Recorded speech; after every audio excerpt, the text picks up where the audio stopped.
ये है super TET का सिलेबस। चयन आयोग ने आज साइंस में आपको दाएं। Hey everyone, good evening and welcome back to my another video. तो फ्रेंड्स, कैसे हो आप लोग? उम्मीद करती हूँ कि आप सब अच्छे हैं, स्वस्थ हैं, मस्त और अपनी स्टडी में व्यस्त हैं। फ्रेंड्स, तो चलिए आज के इस वीडियो में डिस्कस करने वाले हैं सुपर टेट का सिलेबस।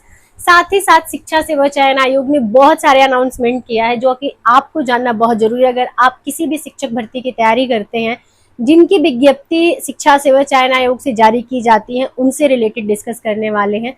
तो चलिए इस वीडियो को आगे कंटिन्यू करते हैं और बहुत सारी बातें करते हैं। कोशिश करेंगे जितनी शॉर्ट से शॉर्ट में ये वीडियो बन जाए ताकि आपका समय भी बचे और जो जानकारी आप लोगों तक पहुंचाना चाहती हूँ या आप लोगों के कमेंट्स के थ्रू मुझे आप लोगों की क्वेरीज मिलती है, उसी से रिलेटेड वीडियो में बनाती हूँ। तो जब से मैंने बोला था ना कि सुपर टेट से रिलेटेड मैं वीडियो बनाऊंगी, तब से एक बुक लिस्ट वाली वीडियो की बहुत ज्यादा डिमांड थी जो कि पब्लिक कर चुकी हूँ। तो चैनल पे पड़ी है, जाइए विजिट करिए और देखिए। और ये वाली जो वीडियो है ये सिलेबस से रिलेटेड वीडियो होने वाली है, क्योंकि आपके सिलेबस में टोटल 16 सब्जेक्ट हैं। तो कैसे कंप्लीट करना है, कैसे टारगेट करना है, क्योंकि अगस्त में विज्ञापन आ रहा है। आयोग ने क्लियर कर दिया कि अगस्त में विज्ञापन जारी करने की दिशा में हम काम कर रहे हैं। वो अगस्त के मिड में कह रहे हैं, फर्स्ट वीक में कह रहे हैं, हो सकता है कि अगस्त के लास्ट तक आए, लेकिन बहुत ज्यादा डिले नहीं होगा। तो किस तरीके से सिलेबस को टारगेट करें कि आपकी स्टडी करने में आसानी हो, सिलेबस को आसानी से आप कंप्लीट कर सके। तो चलिए इस वीडियो का सबसे ज्यादा इंपॉर्टेंट टॉपिक आज का यही होने वाला है कि टेट का सिलेबस कैसे डिकोड करें, कैसे समझे। वैसे काफी आपको डिकोड किया हुआ सिलेबस मिला है, फिर भी बहुत सारे लोगों को बहुत डाउट रहता है, क्योंकि जैसे हम इंडियन हिस्ट्री कहते हैं ना, भारतीय इतिहास कहते हैं ना, वैसे पूरी हिस्ट्री समेट ली जाती है एक में। तो वो समझ नहीं आता है कि हम कहाँ से कहाँ तक पढ़े, क्योंकि अपने आप में बहुत लेंदी सब्जेक्ट है और आपको 1, 2, 3, 4 नहीं, टोटल 16 सब्जेक्ट तैयार करने हैं। किसी का वेटेज कम हो या ज्यादा, आपको ये नहीं पता है। जैसे कंप्यूटर से क्वेश्चन आने हैं, आपको ये नहीं पता है कि कौन से क्वेश्चन पूछे जाएंगे, कैसे क्वेश्चन पूछे जाएंगे, किस टॉपिक को हमें पढ़ना है। जैसे रीजनिंग के 5 क्वेश्चन सिर्फ आने हैं, लेकिन रीजनिंग के कम से कम 10 से 12 टॉपिक आपको पढ़ने पड़ेंगे, तब जाकर के आपकी रीजनिंग कंप्लीट होगी, क्योंकि आपको नहीं पता है ना कि किस टॉपिक से क्वेश्चन बना दिए जाएंगे। तो इसी वजह से मैंने सोचा कि एक बार सिलेबस पर डिस्कस कर लेते हैं, क्योंकि आप लोगों की ही क्वेरीज होती है जिसके अकॉर्डिंग हम वीडियो बनाते हैं। तो इस वीडियो के बाद जो भी क्वेरीज आपकी होगी कमेंट सेक्शन में कमेंट कर दीजिएगा, मैं वहां पे आपको रिप्लाई कर दूंगी। अगर वहां पे रिप्लाई नहीं करूंगी तो उससे रिलेटेड वीडियो में जरूर शेयर कर दूंगी। तो फ्रेंड्स, ये है सुपर टेट का सिलेबस और ये सिलेबस ऐसे बुक में ही दिया था, तो उसी सिलेबस से मैं आपको बताने वाली हूँ। वैसे सिलेबस मैंने उस टाइम पे निकलवाया भी था PDF फॉर्म में, बट वो पता नहीं कहाँ पे रख गया है, मुझे नहीं पता। और इतना लंबा टाइम हो गया, तो अब एक सिलेबस कौन ढूंढने जाए, हमारे पास जब है ही। तो चलिए सबसे पहले हम डिस्कस कर लेते हैं कि लैंग्वेज वाले पोर्शन को एक जगह इकट्ठा कर दिया है। तो लैंग्वेज वाले में क्या पढ़ना है? व्याकरण पढ़ना है, जो कि आप आए दिन जो भी एग्जाम देते हैं उसमें व्याकरण पूछा ही जाता है। तो इसके लिए मैंने पहले ही आपको बताया था कि व्याकरण के लिए आप सबसे अच्छा है आपके पास अगर आदित्य पब्लिकेशन है तो भी, क्योंकि पिछली वीडियो जो मैंने शेयर किया है ना, उसमें आप लोगों में से बहुत सारे लोगों के कमेंट्स ये भी हैं कि मेरे पास इस पब्लिकेशन की नहीं, इस पब्लिकेशन की बुक है, तो क्या हम पढ़ सकते हैं क्या? तो बिल्कुल आप पढ़ सकते हैं। अगर आपके पास ना घटना चक्र या फिर लूसेंट या फिर कोई और नहीं है, यानी कि जिस बुक का हमने नाम लिया है वो नहीं है, आपके पास आदित्य पब्लिकेशन की बुक है, बिल्कुल सफिशिएंट है। आप आदित्य पब्लिकेशन पढ़ लीजिए, आपका कंप्लीट हो जाएगा। अपठित गद्यांश जो आते हैं वो तो आप प्रैक्टिस कर लेंगे, 2-4 गद्यांश लगा लेंगे, वहां से क्लियर हो जाएगा, क्योंकि गद्यांश बहुत घुमा के नहीं पूछता है, बहुत सिंपल क्वेश्चन होते हैं। और इंग्लिश में भी वही कंप्रीहेंशन, वही ग्रामर है, तो इंग्लिश में भी बहुत कोई टफ क्वेश्चन नहीं आता है। इंग्लिश के लिए आपके पास अगर एकेडमिक टाइम की कोई ग्रामर की बुक है वो पढ़ लीजिए, सिंपल सी चीज है। अगर आपके पास लूसेंट नहीं है तो लूसेंट लेने की कोई आवश्यकता नहीं है, क्योंकि पिछली वीडियो जो मैंने शेयर किया है ना, उस पर बहुत सारे ऐसे कमेंट्स आए हैं जिससे मुझे ये लगा है कि जो बुक का नाम हमने लिया है वो बुक शायद आपके पास नहीं है। तो उसका कुछ भी अगर ऑप्शन है आपके पास तो आप वो पढ़ लीजिए। ग्रामर सब में वही रहता है, ग्रामर कहीं अलग नहीं होता है। तो अगर एकेडमिक टाइम की आपकी ग्रामर की कोई बुक है तो वो और ज्यादा आपके लिए बेटर होगी, क्योंकि आपने पहले से उस बुक को पढ़ रखा है, तो रिवीजन करने में आपको आसानी होगी और कम समय भी लगेगा, चीजें इजिली समझ में आ जाएंगी। और बचता है संस्कृत, तो संस्कृत के लिए मैं यही कहूंगी ना कि अगर आपके पास नहीं है सर्वज्ञ भूषण सर की किताब संस्कृत वाली, तो आप बिल्कुल ले लीजिए, क्योंकि उसके बिना आपका काम नहीं चलने वाला है। ये है सर्वज्ञ भूषण सर की किताब, जो कि ये यूपी टेट के लिए आती है, बट ये आपके सुपर टेट में भी 100% सफिशिएंट है। यहाँ पे आप देख सकते हैं सर्वज्ञ भूषण सर का भी नाम लिखा हुआ है, और ये बुक काफी अच्छी है, इसमें सब कुछ बहुत अच्छे से लिखा हुआ है। मैंने पढ़ा था उसी टाइम पे, उसके बाद तो कभी कभार थोड़ा बहुत रिवीजन कर लेते, क्योंकि उसके बाद कोई ऐसा सीरियस पेपर था नहीं मेरा जिसके लिए मैं इस बुक को वापस से पूरा रिवाइज करूं, तो थोड़ा बहुत कभी कभार जो इंपॉर्टेंट मुझे लगता है जहाँ पे मैंने अंडरलाइन कर रखा है वहां पे हम रिवाइज कर लेते हैं। तो लैंग्वेज वाली प्रॉब्लम आपकी सॉल्व हो गई। लैंग्वेज के लिए इससे ज्यादा क्वेश्चन नहीं बनेगा, लेकिन हाँ, हिंदी वाला जो पोर्शन है ना, इसका जो ग्रामर है, इसका जो व्याकरण वाला पोर्शन है, उसको आप बहुत अच्छे से देख लेना, क्योंकि यहाँ ना हिंदी को ऐसे मत लेना कि हिंदी तो हम पढ़े ही हैं, क्योंकि यही गलती हमने पिछले एग्जाम में करी थी। तो वो गलती आप बिल्कुल भी मत करना। ग्रामर ही पूछता है, कुछ और नहीं पूछता है, लेकिन बढ़िया ग्रामर पूछता है। जो प्रत्यय वगैरह होते हैं, उपसर्ग होते हैं या फिर पर्यायवाची होते हैं, वो बढ़िया पूछता है। और वो अगर आपको पता है तो पता है, नहीं पता है तो उसमें आप कोई दिमाग नहीं लगा सकते, कोई लॉजिक नहीं लगा सकते। तो इस पे आप थोड़ा सा टाइम दे दीजिएगा, क्योंकि हिंदी 20 नंबर आपको दिलाने वाली है। हिंदी का वेटेज अकेले का 20 नंबर का है, तो उस हिसाब से थोड़ा सा इंपॉर्टेंस दीजिएगा हिंदी को। साइंस देख रहे हैं ना, साइंस में आपको दाएं बाएं कहीं नहीं जाना है। ये जितना दिया है दैनिक जीवन में, विज्ञान, गति, बल, ऊर्जा, दूरी, प्रकाश, ध्वनि, जीवों की दुनिया, मानव शरीर, स्वास्थ्य, स्वच्छता एवं पोषण, पर्यावरण एवं प्राकृतिक संसाधन, पदार्थ एवं पदार्थ की अवस्थाएं, बस अम्ल, क्षार, लवण, धातु, अधातु, यही से प्रश्न बनेंगे। इससे बाहर कुछ नहीं पूछेगा। इससे बाहर आपको बहुत ज्यादा कुछ पढ़ते हैं तो आप अपना सिर्फ समय जाया करते हैं, उससे ज्यादा कुछ नहीं। सिलेबस इसका बहुत अच्छे से डिकोड किया हुआ है, इसमें समझने वाला कोई पॉइंट नहीं है। इसमें जितना पढ़ना है आपको वो टोटल लिख के दिया हुआ है, बस यही टॉपिक आपको पढ़ना है और इतना ही कंप्लीट कर लीजिएगा। इसके लिए आपके पास ये नीली वाली लुसेंट होगी, सबके रूम में ये होगी जीएस जीके के लिए, तो आप ये पढ़ लेंगे, इससे भी आपका कंप्लीट हो जाएगा। नहीं, अगर आपके पास इंटर में अगर आपने साइंस साइड से कंप्लीट किया होगा तो आपके पास होगी बुक, तो आप उससे कंप्लीट कर लेना। उसके नीचे आ जाते हैं गणित। गणित में भी एक एक टॉपिक लिखा हुआ है, तो इसमें बहुत ज्यादा अलग से कुछ पढ़ने की जरूरत नहीं है। जितना इसमें लिखा है सिर्फ उतना ही आपको पढ़ना है। अंकीय क्षमता, गणितीय संक्रियाएं, दशमलव, स्थानीय मान, भिन्न, ब्याज, और इससे क्वेश्चन आते हैं। ये स्थानीय मान देख के ऐसे लगता है ना, क्योंकि इंटर लेवल की डिफिकल्टी जब लिख देता है तो ऐसा लगता है कि यहाँ से क्वेश्चन थोड़ी बनेगा, बनता है। 1 नंबर आपका यहाँ से फिक्स होता है, आता है। लाभ हानि से क्वेश्चन आता है, प्रतिशतता से क्वेश्चन आता है, विभाज्य, गुणनखंड, ऐकिक नियम, ये सब पूछता है। मेरे लिए सबसे ज्यादा डिफिकल्ट पार्ट इसका है सामान्य बीज गणित, क्योंकि मुझे ये पोर्शन गणित का पढ़ने में बिल्कुल भी इंटरेस्ट नहीं है। बाकी क्षेत्रफल, औसत, ये सब तो हम कर लेंगे, इसमें हमें दिक्कत नहीं होती है। लेकिन एक चीज, आज जो मेन टॉपिक है ना हमारा, वो है सिलेबस। तो सिलेबस कहाँ पे डिकोड किया हुआ है और कहाँ पे डिकोड करने की जरूरत है। जहाँ पे मुझे लगेगा कि नहीं आपको बताने की जरूरत है कि यहाँ पे ये टॉपिक पढ़ लीजिएगा, वहां पे मैं जरूर डिस्कस करूंगी आपसे। बट अभी जितने पॉइंट मैंने बताए हैं ना, उसमें ऐसा कुछ भी नहीं है जहाँ पे हम आपको बताएं कि नहीं ये टॉपिक आपको पढ़ना पड़ेगा, क्योंकि यहाँ पे ऑलरेडी टॉपिक का नाम लिखा हुआ है। तो जितना इसमें दिया है उतना कंप्लीट कर लीजिएगा, अपना दिमाग बिल्कुल भी मत लगाइएगा, नहीं तो आप सिर्फ अपना समय जाया करेंगे और अपने माइंड पे एक्स्ट्रा प्रेशर देंगे। अब आ जाते हैं पर्यावरण एवं सामाजिक अध्ययन। इसमें थोड़ा सा आपको ध्यान देने की जरूरत है, क्योंकि इसमें जो लिखा है पृथ्वी की संरचना, इसमें तो ऐसा कुछ नहीं है कि आपको समझने लायक है। लेकिन नदियां अगर दे दिया तो किन किन नदियों पे बात करनी है, सबसे ज्यादा तो अपने भारत की नदियों पे ही आपको काम करना है, क्योंकि बाहर की नदियों के बारे में नहीं पूछता है। उसके बाद पर्वत, महाद्वीप, महासागर, ये सब थोड़ा सा देखिए, मैक्सिमम आपके इंडियन जियोग्राफी से होते हैं क्वेश्चन, कुछ 2-3 क्वेश्चन आपके वर्ल्ड जियोग्राफी से भी उठा लेता है। पिछली बार जल धाराओं से क्वेश्चन था, महाद्वीप से भी क्वेश्चन उठा सकता है, क्योंकि टॉपिक दिया हुआ है तो क्वेश्चन उठाने में कोई संशय वाली बात नहीं है। महासागर व जीव, प्राकृतिक संपदा, ये सब पढ़ लीजिएगा। ये थोड़ा सा वर्ल्ड जियोग्राफी में भी देख लीजिएगा। अक्षांश और देशांतर, सौरमंडल, भारतीय भूगोल, इसके बाद वाले जितने भी ये टॉपिक है ना, इसमें आपको बहुत ज्यादा उलझने की जरूरत नहीं। सबसे ज्यादा यहाँ पे अगर आपके लिए चीजें डिफिकल्ट होंगी ना, तो पर्वत, महाद्वीप, महाद्वीप में भी नहीं डिफिकल्टी है, पर्वत, नदियां, यही 2 टॉपिक ऐसा है जहां मुझे लगता है कि आप थोड़ा सा कंफ्यूज होंगे, क्योंकि भारत के परिप्रेक्ष्य में आपको अलग से पढ़ना पड़ेगा और जो विश्व के परिप्रेक्ष्य में है वो थोड़ा सा आपको अलग से देखना पड़ेगा। तो वो आप देख लेना, उसमें बहुत ज्यादा नहीं है। इसमें बहुत कम ही टॉपिक ऐसे हैं जहाँ पे थोड़ी सी चीजें लेंदी है, नहीं तो बाकी सब कुछ यहाँ पे भी एक एक पॉइंट क्लियर किया हुआ है। और ये भारतीय अर्थव्यवस्था जो है ना, ये हम इस पे डिस्कस करेंगे किसी और वीडियो में, क्योंकि इसमें अगर हम इस पे डिस्कस करते हैं तो बहुत लंबा टॉपिक हो जाएगा। और एक बार हम अपना प्रीवियस ईयर भी देख लेंगे। आय के परिप्रेक्ष्य में एक क्वेश्चन बना हुआ था, तो इसी टाइप के इसमें क्वेश्चन बनते हैं। भारतीय अर्थव्यवस्था में बहुत डिफिकल्ट क्वेश्चन नहीं बनेंगे, पहले ही मैं बता देती हूँ। 1 लाइन के क्वेश्चन बनते हैं और बहुत सिंपल जवाब होता है उसका। वो बहुत, आप इकोनॉमी अगर नहीं भी पढ़े रहेंगे तो इतनी तो इकोनॉमी आप अगर प्रिपरेशन कर रहे हैं तो चलते फिरते क्वेश्चन आपको मिले ही होंगे, तो वो सॉल्व हो जाएंगे। उसके लिए अगर इकोनॉमी बहुत अलग से आप नहीं भी पढ़ते हैं ना, तो बहुत ज्यादा पैनिक होने की जरूरत नहीं है आपको।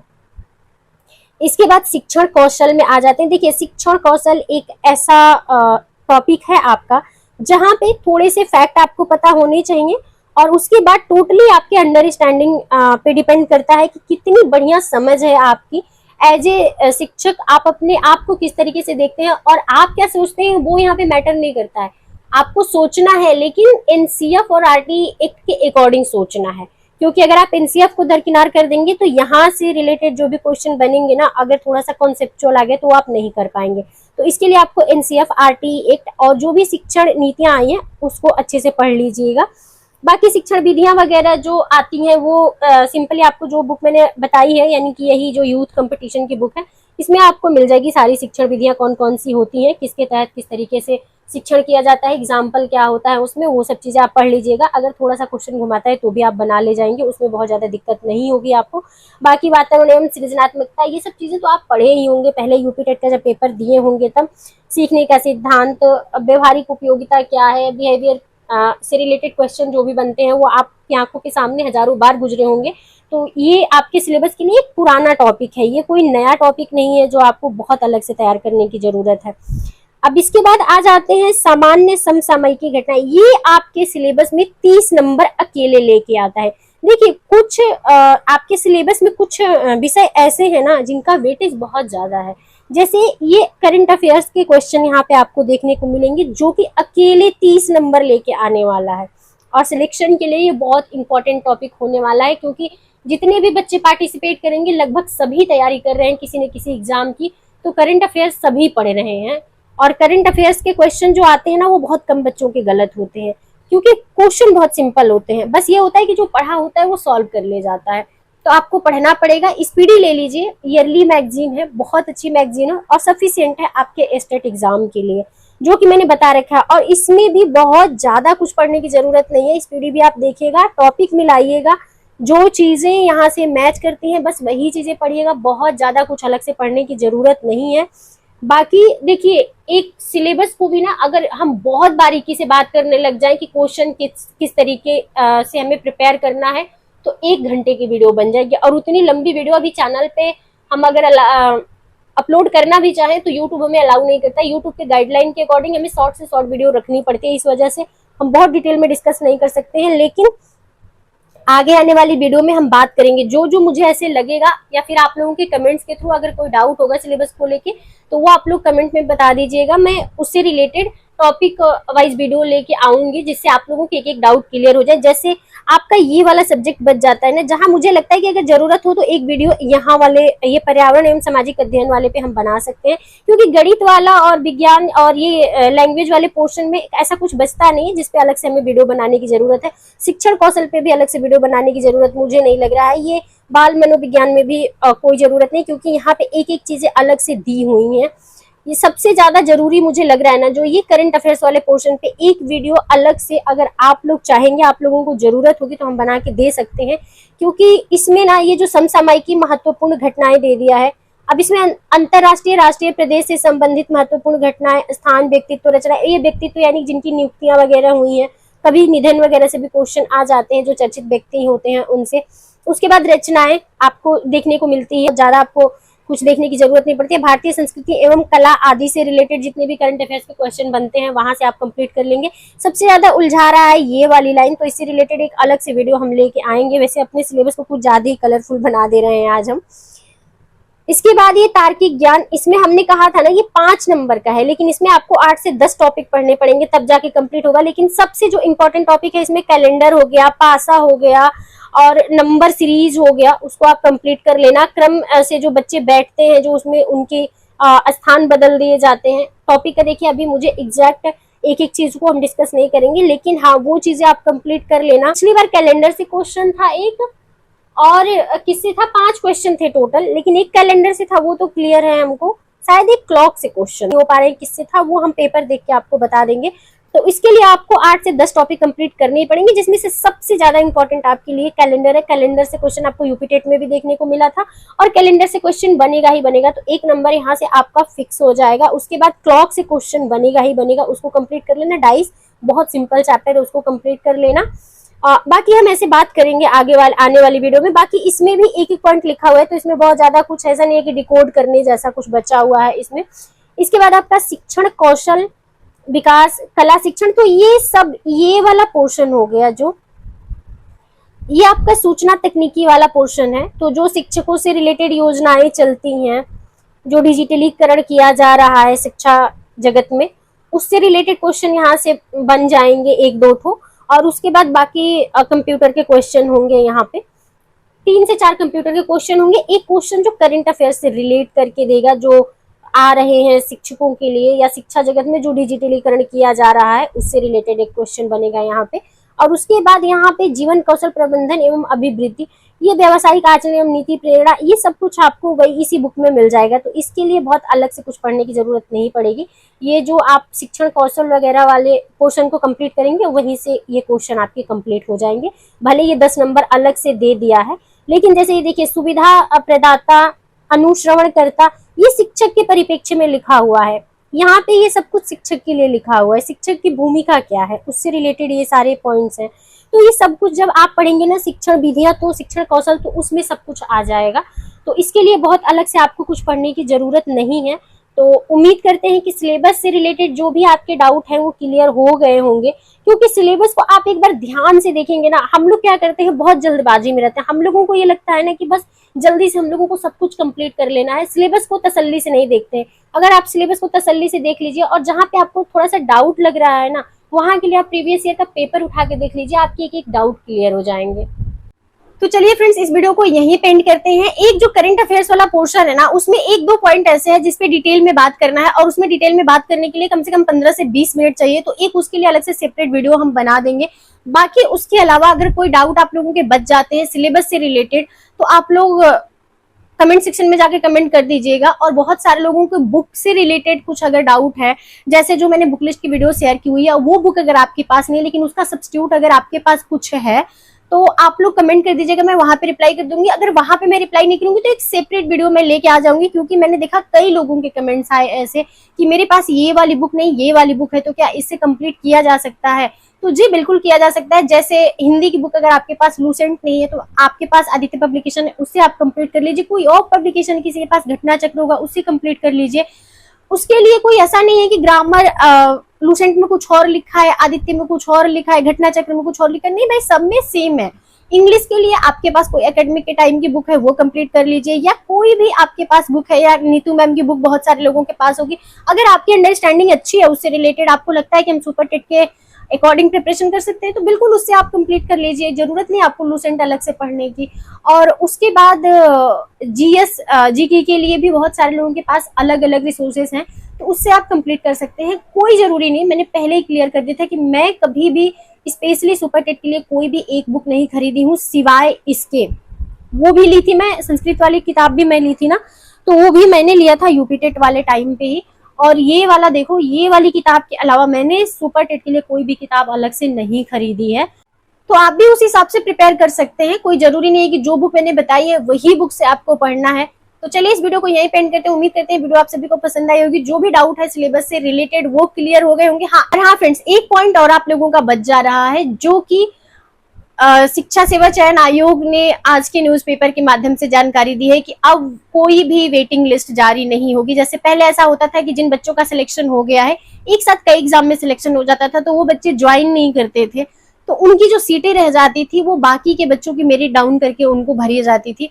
तो अब वैसा कुछ नहीं होगा। जितने भी बच्चे नहीं ज्वाइन करेंगे, वो सारी सीटें नई वैकेंसी में जोड़ दी जाएंगी। अब कोई वेटिंग लिस्ट नहीं जारी होगा। तो ये छात्रों के हित में तो नहीं है फैसला, मुझे नहीं लगता है कि छात्रों के हित में है, क्योंकि ये बहुत सिंपल सा एक प्रोसीजर होता था कि चलो ठीक है, जो बच्चे नहीं ज्वाइन कर रहे हैं, जितनी सीटें वैकेंट जा रही हैं, उतनी सीटों पे मेरिट डाउन करके ले लिया जाता था। तो जो बच्चे बॉर्डर पे या पॉइंट से बाहर हुए रहते थे, या 1 नंबर से बाहर हुए रहते थे, उनका हो जाता था, और उनको एक उम्मीद रहती थी कि चलो वेटिंग लिस्ट में हो सकता है हो जाए। तो लंबा इंतजार नहीं करना पड़ता था। कम से कम जितनी सीटें वैकेंट जाती थी वो बच्चों का भला हो जाता था, और सीटें भी बेकार नहीं जाती थी। बट ये भाई नीति है, सरकार है, आयोग है, कुछ भी बना सकता है, उस पर हम आप कुछ नहीं कर सकते हैं। तो चलिए इस वीडियो को यहीं पे एंड करते हैं। उम्मीद करते हैं वीडियो आप सभी को पसंद आई होगी। वीडियो पसंद आई तो वीडियो को लाइक जरूर कर दीजिएगा। चैनल पे अगर नए हैं तो चैनल को सब्सक्राइब करके बेल आइकन प्रेस कर दीजिएगा, जिससे मेरे आने वाली वीडियो की नोटिफिकेशन आप सभी को मिल सके। और हाँ, मेन चैनल पे जाके ब्लॉग वीडियो देखना बिल्कुल भी मिस मत करिए, क्योंकि वहां पे हमारा पूरे रूटीन आता है, या फिर एक एस्पिरेंट लाइफ में क्या डिफिकल्टी होती है, कैसी लाइफ होती है, वो सब कुछ वहाँ पे हम डिस्कस करते हैं, वहाँ पे बातें करते हैं हम लोग। तो वहाँ पे जरूर जुड़िए। और वहाँ पे स्पेशली यूपी पीसीएस आरओ से रिलेटेड डिस्कशन होता है, तो उस चैनल पे भी आप ज्वाइन होइए अगर आपने अभी तक ज्वाइन नहीं किया है उस चैनल को। तो चलिए मिलते हैं नेक्स्ट वीडियो में। अभी के लिए इतना ही। नमस्ते, bye bye, good night, thank you so much.